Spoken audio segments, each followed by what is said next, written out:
Жұмысынан айырылу жағдайына әлеуметтік төлем міндетті әлеуметтік сақтандыру жүйесіне қатысушыға жұмыссыз ретінде тіркелген күннен бастап тағайындалады.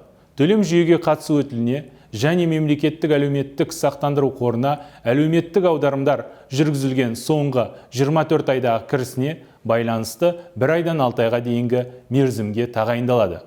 Төлемді тағайындаудың негізгі шарттары жүйеге кемінде 6 ай қатысу өтілінің болуы және жұмыстан босату себептеріне қарамастан жұмыссыз ретінде тіркелу болып табылады.